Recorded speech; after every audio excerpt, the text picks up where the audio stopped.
Hey guys, how you doing? I'm in a corner tonight!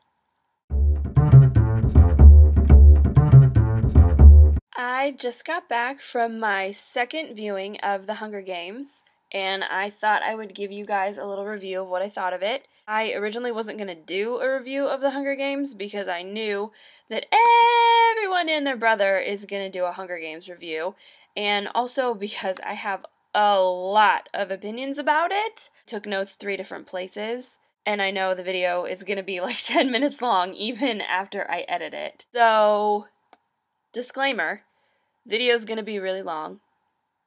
Second disclaimer, don't be an idiot. If you haven't read the books and or seen the movie, don't watch this. I'm giving you permission not to watch this video. I'm going to start by saying that I definitely liked it a lot more the second time around. The first time I saw the movie, I went with people who hadn't read the books, and I felt like I spent a really long time afterward explaining things to them. I kind of felt like, at least in parts, they made this movie just assuming that everyone who was coming to see it had read the books, and that they didn't need to explain things because we already knew them. My biggest problem with the movie that kind of encompasses the majority of my other issues with the movie is this. I felt like we lost so much from book to movie. Book to movie is a difficult adaptation, I realize that, and you're gonna have to make sacrifices because of time constraints and budgets and deadlines.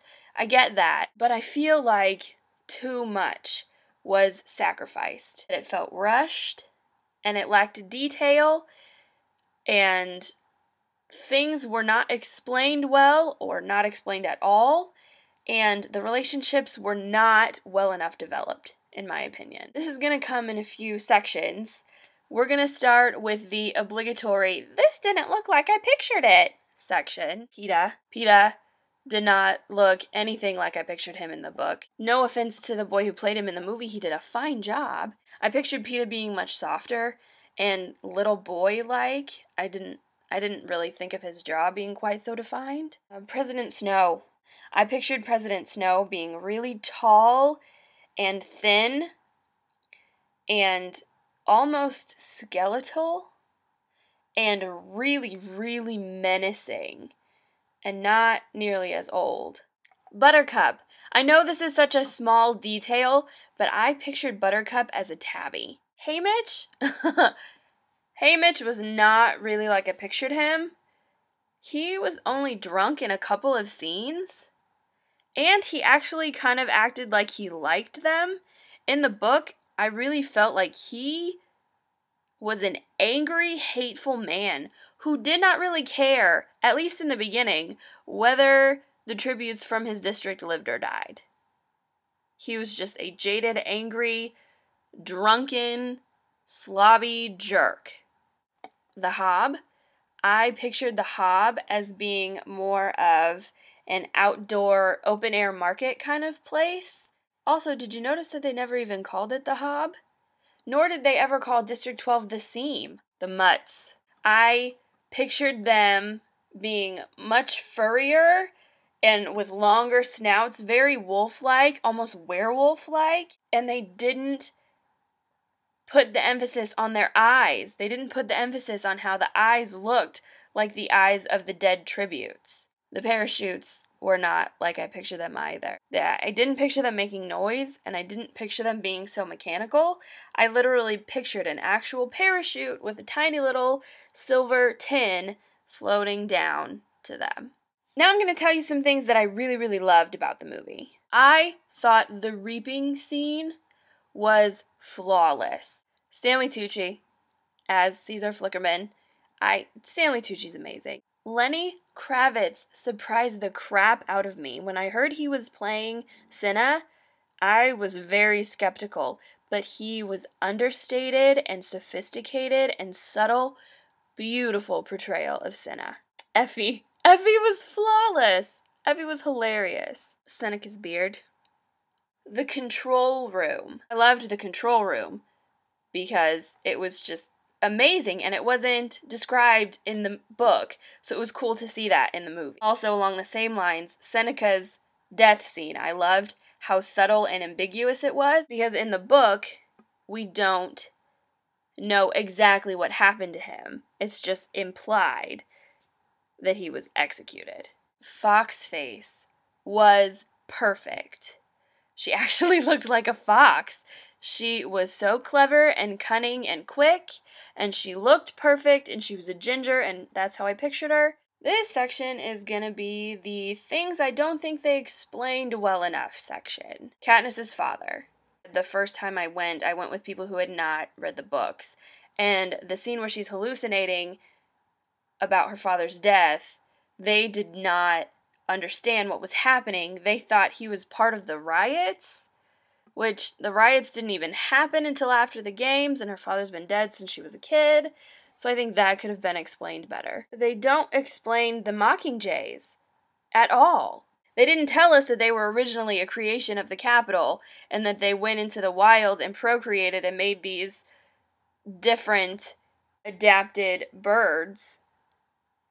They also don't explain why they changed the rules, the 2 victor rule. Katniss assumes that they changed the rules so 2 victors can win if they're from the same district, because the audience loves this star-crossed lovers thing so much. They don't even say that in the movie. The next section is going to be things that I thought were way too rushed. First and foremost, Rue and Katniss's relationship. They were together in the woods for days before Rue died. I know that they can't take up that much time for their relationship in the movie, but they can at least suggest that time has passed and that they have been together for a long time and developed a very close bond.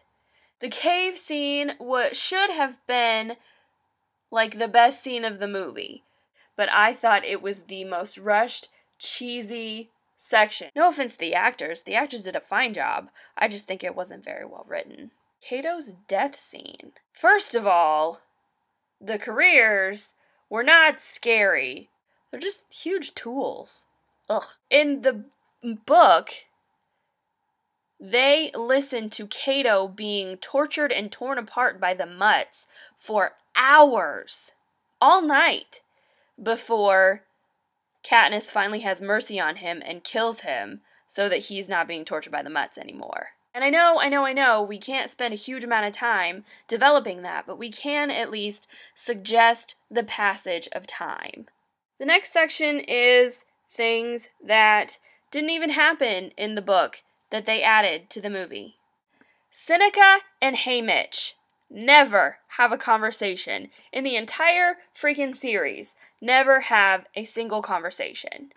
Where did this even come from? The riots after Rue's death did not happen. The riots didn't happen until after Peeta and Katniss visited District 11 on their Victor's tour, and the man in the crowd whistles Rue's little tune, and then the peacekeepers kill him. The riots happen after that. All of the conversations between Seneca and President Snow, I hated. They alluded to things that aren't even mentioned until at least the second book. A spark is okay as long as it's contained. I understand we have to foreshadow. That was too much. The Gale, Katniss, Peeta love triangle doesn't exist. Doesn't exist in the book. Gale never had a chance. Katniss doesn't love Gale. I don't even think Katniss loves Peeta most of the time. She is oblivious to her own feelings and the feelings of others around her.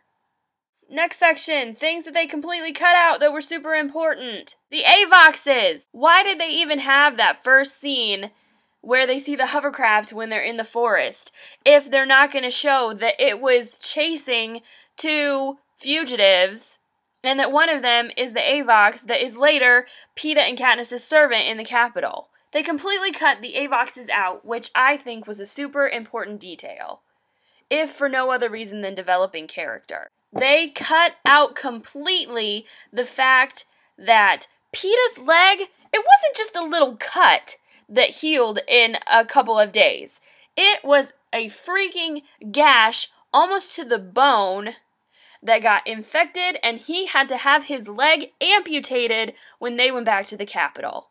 And Katniss was deafened in one ear by that blast when she blew up all of the career's supplies, and had to have her ear completely reconstructed when they got back to the capital. In the book, her father is the one who taught her to hunt, and he had this huge book of pictures of plants, and he had them labeled as poisonous or edible or medicinal. Completely cut that out. So the scene where she's covered in plants after the Tracker Jackers have stung her all up, it doesn't even make any sense because they never explained that Katniss knows all about plants. They cut out Madge giving the pin to Katniss. Katniss just finds the pin in the hob. That's not a huge issue. I understand you got budgets. They cut out everything that happens after the games. They cut out, like I already said, they cut out the amputation and the ear reconstruction. They cut out the body buff and how they got rid of all their scars and everything. Maybe I'm getting a little ahead of myself. Maybe I'm skipping into book 2.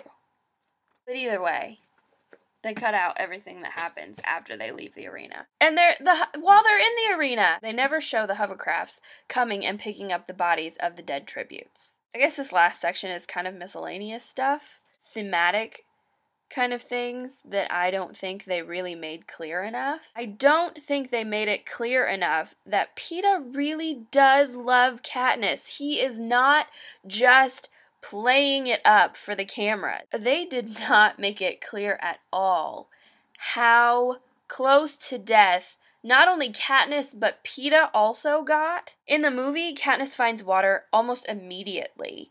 In the book, she searches for water for at least 2 days and she almost dies of dehydration. I've already talked about Peeta. Peeta's leg was so badly injured that he got infection and he got a fever. He was super weak because he hadn't eaten in days. He almost died. I think the Nightlock scene was super anticlimactic, and for some reason I pictured them back to back when they were doing it. I basically thought the movie was wonderful up until they enter the arena. In my opinion, I think it should have been turned into 2 movies. I know that would be tough and I know it would take a really long time, but I think the people who are really true and huge fans of the books would have stuck with it, and I feel like we would have been much more satisfied seeing all of the things that we dreamed about and pictured in our heads played out on the screen. I know it was kind of disjointed and jumpy, but I tried to make it as organized as possible. Those are my thoughts on the Hunger Games. I want to know your thoughts too. If you have any, leave a comment if you want. I'll talk to you later. Bye! Why am I doing that? I don't know. It's time to end this.